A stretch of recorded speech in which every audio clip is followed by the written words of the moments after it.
Hey guys, today we're gonna talk about processes in the operating system. Let's begin. What is a process?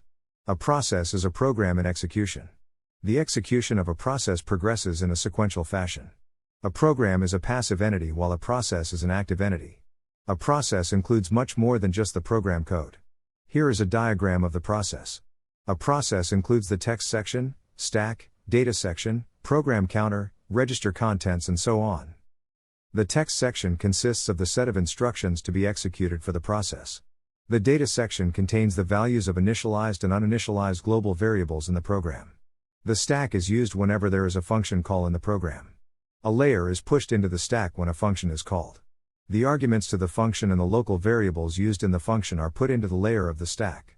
Once the function call returns to the calling program, the layer of the stack is popped. The text, data, and stack sections comprise the address space of the process. The program counter has the address of the next instruction to be executed in the process. Processes may be in one of 5 states, as shown in this figure. New, the process is in the stage of being created. Ready, the process has all the resources available that it needs to run, but the CPU is not currently working on this process's instructions. Running, the CPU is working on this process's instructions. Waiting, the process cannot run at the moment, because it is waiting for some resource to become available or for some event to occur. For example, the process may be waiting for keyboard input, disk access request, inter-process messages, a timer to go off, or a child process to finish. Terminated, the process has been completed. Now, I'm going to tell you how the process works in Linux specifically. So, the process control block in the Linux operating system is represented by the C structure task_struct.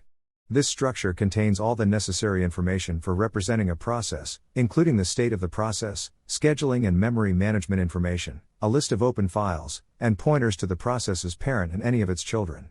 Within the Linux kernel, all active processes are represented using a doubly linked list of task_struct, and the kernel maintains a pointer current to the process currently executing on the system. And that's all for now. Thanks for watching this video. If you like this video, give it a thumbs up, share it with your friends, and don't forget to subscribe to the channel.